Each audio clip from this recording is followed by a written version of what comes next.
সুমাইয়া রাদিয়াল্লাহু তাআলা আনহাকে দলবল নিয়ে সারিয়ে নিয়ে আসবেন, অথবা রাসূলের উপরে যারা ঈমান এনেছিল তাদেরকে অ্যাকোমোডেট করে আবু জাহেল, আবু লাহাব, উতবা, শাইবা, ওয়ালিদ ইবনে মুগীরা, আবু সুফিয়ান এদের বিরুদ্ধে দাঁড় করিয়ে দিয়ে এরপরে তাদের বিরুদ্ধে একটা যুদ্ধ ঘোষণা করে মক্কার ভিতরে অরাজক পরিস্থিতি তৈরি হোক, এটাও আল্লাহর পক্ষ থেকে তখন নির্দেশনা দেয়া হয়। সুতরাং রাসূল শুধুমাত্র এটাই তার দায়িত্ব ছিল, তিনি এক আল্লাহর দিকে মানুষকে আহ্বান জানিয়েছিলেন, যাদের এই আহ্বানে যারা সাড়া দিয়েছিল তারা ঈমান এনেছিল এবং তাদের উপর নির্যাতন চালানো হয়েছে। সুমাইয়া রাদিয়াল্লাহু তাআলা আনহার সাথে দেখা করতে গিয়ে আল্লাহ রাসূল তার দিকে চোখে ফেল ফেল করে তাকিয়ে আছে, চোখ থেকে রাসূল করিম সাল্লাল্লাহু আলাইহি সাল্লামের পানি পড়ছে, দাড়ি মোবারক ভিজে যাচ্ছে, কিছু বলতে পারছেন না। যখন বিদায় নিলেন তখন রাসূল করিম সাল্লাল্লাহু আলাইহি সাল্লাম বলছেন, ইসবির ইয়া আহলে সুমাইয়া ইন্নাল্লাহা মা'ানা, হে সুমাইয়ার পরিবার ধৈর্য ধারণ করো, আমার তো আর কিছু করার নাই, আল্লাহ তোমাদের সাথে আছেন। এটা বলে আল্লাহ রাসূল যখন চলে যাচ্ছেন সুমাইয়া রাদিয়াল্লাহু তাআলা আনহা অনেক প্রশান্তি পেয়েছে।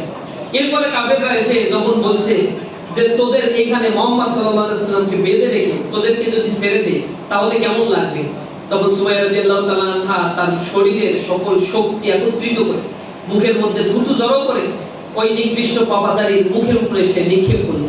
এইটা নিক্ষেপ করার সাথে সাথে সে কেঁপে গেল এবং সুমাইয়া রাদিয়াল্লাহু তাআলা বলছেন, আমি মৃত্যুকে বরণ করে নিতে পারি, কিন্তু আমার এই স্থানে হযরত মুহাম্মদ মুস্তাফা সাল্লাল্লাহু আলাইহি সাল্লামকে আমি দেখতে পছন্দ করি না। তখন তাকে শহীদ করে দেওয়া হলো। ইসলামের ইতিহাসে প্রথম শাহাদাতের ঘটনা ঈমান আনয়নের কারণেই ঘটল। তাদের আর কোনো দোষ ছিল না, দোষটা ছিল এটাই। এবং মক্কার জিন্দেগিতে সাহাবীরা এত বেশি জুলুম নির্যাতনের শিকার হয়েছিল। আল্লাহ রাসূল একদিন শুয়ে আছেন, বসে আছেন কাবা গৃহের পাশে, হেলান দিয়ে সাহাবা আজমাইনরা একটা অংশ জুলুম নির্যাতন নিষ্পেষণ সহ্য করতে না পেরে রাসূলের কাছে এসে বলছেন, হে আল্লাহর রাসূল, আপনি কি আমাদের জন্য দোয়া করেন না? আপনি কি সত্য নবী না? আমরা যে ধর্ম গ্রহণ করেছি এটা সত্য দিক না? আল্লাহ রাব্বুল আলামিন কি আমাদের স্রষ্টা না?